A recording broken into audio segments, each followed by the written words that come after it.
कल रात middle east में टेंशन बढ़ी और सुबह जब मार्केट खुला तो इंडियन स्टॉक मार्केट बहुत गिरा हुआ था। और सबसे इम्पोर्टेंट, इस सिचुएशन में स्मार्ट इन्वेस्टर क्या करेगा, पैनिक या अपॉर्चुनिटी? हेलो दोस्तों, welcome back to the channel.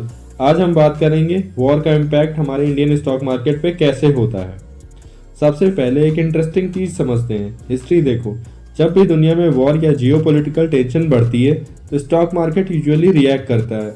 Example Russia Ukraine war, Gulf war, इन सब सिचुएशंस में मार्केट में वॉलेटिलिटी इंक्रीज हुई।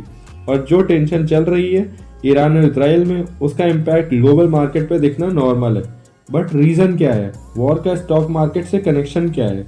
चलिए सिंपल एग्जांपल से समझते हैं। सबसे बड़ा फैक्टर है ऑयल। मिडिल ईस्ट दुनिया का सबसे बड़ा ऑयल रीजन है और दुनिया का काफ़ी ऑयल सप्लाई पास होता है स्ट्रेट ऑफ हॉर्मज से। अब प्रॉब्लम क्या होती है, अगर वॉर टेंशन बढ़ जाए तो ट्रेडर्स को लगता है ऑयल सप्लाई डिस्टर्ब हो सकती है, और जब सप्लाई का रिस्क होता है तो प्राइस ऑटोमेटिकली ऊपर चला जाता है। और यहाँ रिसेंटली यही हुआ, ऑयल प्राइसेस सडनली स्पाइक हो गए। अब यहाँ सबसे बड़ा प्रॉब्लम किसके लिए है? इंडिया, क्योंकि इंडिया ऑयल रिक्वायरमेंट्स का ऑलमोस्ट 85 to 90% इम्पोर्ट करता है। मतलब ऑयल महंगा तो इंडिया का इम्पोर्ट बिल महंगा।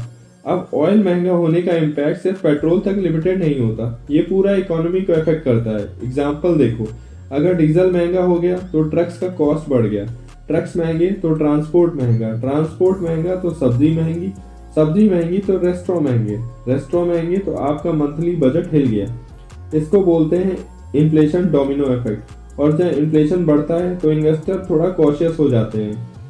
अब एक और इंटरेस्टिंग पॉइंट समझते हैं। इंडियन स्टॉक मार्केट में एक बड़ा रोल होता है फॉरेन इन्वेस्टर्स का। जब दुनिया में अनसर्टेनिटी बढ़ जाती है तो FIIs क्या करते हैं, वो रिस्की मार्केट से पैसा निकालते हैं और पैसा शिफ्ट करते हैं सेफ एसेट्स में। सेफ एसेट्स जैसे गोल्ड, सिल्वर, US डॉलर। इसीलिए आप नोटिस करोगे वॉर के टाइम पे गोल्ड प्राइसेस ऊपर जाते हैं।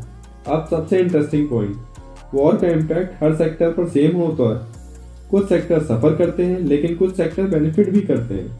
Negative impact sectors, example aviation sector. Airlines के लिए फ्यूल कॉस्ट सबसे बड़ा एक्सपेंस होता है। अगर ऑयल महंगा हो गया तो एयरलाइंस की प्रॉफिट मार्जिन कम हो जाती है।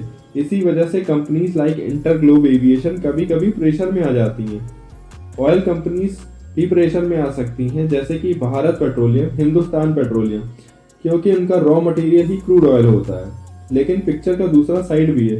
ऑयल प्रोड्यूसर्स जैसे ऑयल, ONGC, ऑयल इंडिया, अगर ऑयल प्राइस बढ़ जाते हैं तो इनकी सेलिंग प्राइस भी बढ़ सकती है और कभी कभी ये स्टॉक्स आउट परफॉर्म कर देते हैं बाकी स्टॉक्स को।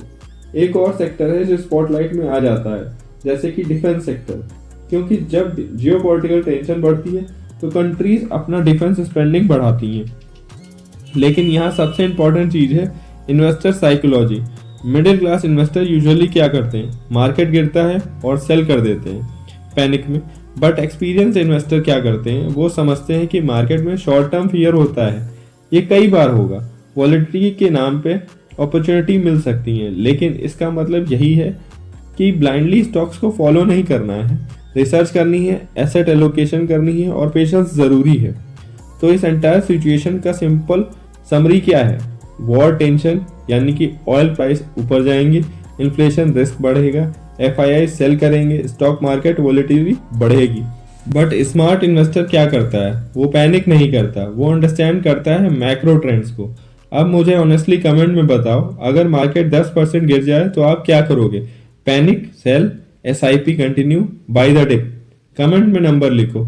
और अगर आप एवरेज सैलरी से वेल्थ बिल्ड करना चाहते हो तो चैनल को सब्सक्राइब जरूर करो। मैं मिलता हूँ नेक्स्ट वीडियो में।